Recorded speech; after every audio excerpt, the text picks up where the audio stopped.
Buenas, ¿qué tal? En este vídeo voy a explicar las teorías éticas que nos quedaron a mitad en el trimestre pasado cuando se interrumpieron las clases y empezaré a explicar también el principio del tercer trimestre. Este es un vídeo que os va a venir bastante bien, espero, para resolver las actividades que os he mandado en el documento de Word por fase. Estuvimos viendo en el trimestre anterior que era la ética, que existía una ética heterónoma y una ética autónoma. Y dentro de esta última, además distinguimos distintos niveles de ética con los problemas de Colbert, que distinguían hasta 6 estadios. Después os presenté distintas teorías éticas. Una incidían en una ética eran teleológicas, es decir, incidían en que la conducta moral se determinaba por sus resultados, y en la mayoría de estas, pues ese resultado coincidía con la felicidad. ¿Vale? Una ética era buena si nos permitía conseguir un fin, un objetivo, que normalmente pues coincide con la felicidad. Y después estuvimos viendo también éticas deontológicas o éticas del deber, que afirman que lo que está bien o mal no se determina por el resultado de tus acciones, sino por la intención que tengan tus acciones, ¿vale? Decidimos centrarnos en las primeras y habíamos empezado a estudiar cuáles eran las características de esta ética. Estuvimos viendo que son éticas dirigidas a la consecución de un bien supremo, que siempre es la felicidad. Al mismo tiempo os pregunté a cada uno de vosotros y de vosotras qué entendéis por felicidad y me dijisteis cosas muy distintas, con lo cual pues comprobamos cómo eran éticas totalmente subjetivas y por lo tanto contrarias a la universalidad, es decir, no eran comunes a toda la clase, sino que cada uno de vosotros y de vosotras tenéis una idea de lo que era la felicidad. Por lo tanto, si la felicidad se entiende, cada uno entiende de una manera, no todos perseguimos la misma felicidad o el mismo fin, ¿vale? Entonces os presenté a el primero de una serie de filósofos que se preocuparon por conocer qué era la felicidad. Aristóteles tiene una ética que se caracteriza por la consecución de la felicidad. De ahí el nombre de eudemonismo. Eudemonismo viene de eudemonía, que significa felicidad en griego. El planteamiento de Aristóteles es que una acción es correcta si me hace feliz y es incorrecta si me hace infeliz, ¿vale? Ahora bien, ¿cómo encontrar esa felicidad en el ser humano? Aristóteles señala que es necesario un mínimo material, es decir, tú tienes que tener un techo y una comida para poder ser feliz y aun teniendo eso no lo eres, sino que necesitas algo más. Para Aristóteles, como todos tenemos una esencia y una actividad específica, de lo que se trata es de determinar cuáles son las propias del ser humano. Para Aristóteles, la actividad propia del ser humano es filosofar y razonar. Entonces, nos autorrealizamos cuando pensamos. Entonces, seremos buenos y felices si conseguimos que nuestra vida sea lo más racional posible.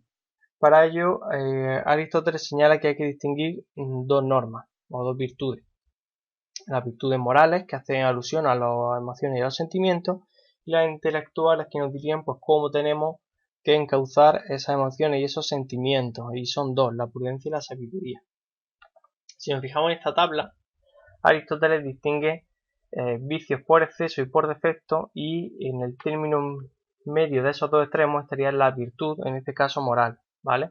Por ejemplo, ante una situación que nos provoca enfado, un vicio por exceso sería tener ira, y un vicio por defecto pues sería una actitud pusilánime en la que por lo que ha pasado pues nos da un poco igual. Sin embargo, la justa indignación sería la virtud que tenemos que tener en esta situación. ¿Cómo sabemos cuál es esa virtud? Pues gracias a la prudencia, a una virtud intelectual porque, como he dicho antes, conduce una emoción. La sabiduría, por su parte, simplemente no sería aquella virtud que nos lleva un poco a determinar cuáles son las actividades pues, que nos hacen estar más felices, ¿vale? Bien, además de Aristóteles, otro de los filósofos, y esto ya sí es nuevo, que no pudimos ver en clase y que también hablan de la consecución de la felicidad, es Epicuro. Epicuro y el epicureísmo proponen el placer, también conocido como hedoné, como sinónimo de felicidad. Ahora bien, esta hedoné tenemos que entenderla por un lado como una satisfacción de deseos, ya sean corporales o espirituales, como por ejemplo la amistad, sino también como una ausencia de preocupaciones, ¿vale? También otro punto que tenemos que tener en cuenta, que Epicuro nos dice que nos entreguemos al desenfreno sin más, sino que tenemos que buscar placeres duraderos, es decir, tenemos que evitar todo placer que nos traiga en un futuro un dolor mayor, ¿vale? Entonces, Epicuro clasifica los placeres, las necesidades, entre naturales y necesarias, si son aquellas que pues tenemos que hacer sí o sí y que nos van a reportar felicidad, pues como dormir, comer, etcétera. Naturales y no necesarias, y no naturales y no necesarias, es decir, aquellas que nos acarrearían pues inconformidad, preocupaciones y dolor, por ejemplo, por la búsqueda de la fama, la búsqueda del dinero, una vida lujosa, etcétera. El último de los filósofos de los que nos vamos a ocupar es de Zenón. Zenón de Citio es el autor del estoicismo, aunque son más conocidos otros seguidores de esta corriente como Séneca o Marco Aurelio. Esta cita que tenemos aquí de Marco Aurelio nos resume bastante bien qué es lo que nos dice la filosofía estoica. Dame el valor para cambiar las cosas que puedo cambiar, la serenidad para aceptar las que no puedo cambiar y la sabiduría para distinguir entre las dos. Los estoicos creen que hay una ley universal, un principio, que nos domina pero que no conocemos. ¿Vale? Esta ley universal o destino, si os resulta más fácil, dirige el destino de todas las cosas y también de los hombres. Ocurre siempre lo que tiene que ocurrir del modo exacto que tiene que hacerlo, ¿vale? Entonces, ¿cuál es nuestro deber?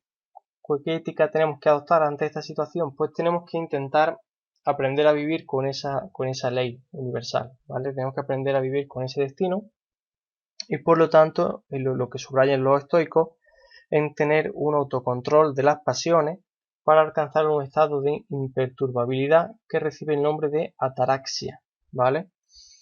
La felicidad se encontraría en este estado en el que pues, cuando nos ocurren desgracias, pues en lugar de derrumbarnos, digamos que intentamos eh, tranquilizar los ánimos y tener una actitud serena ante lo que nos ocurre.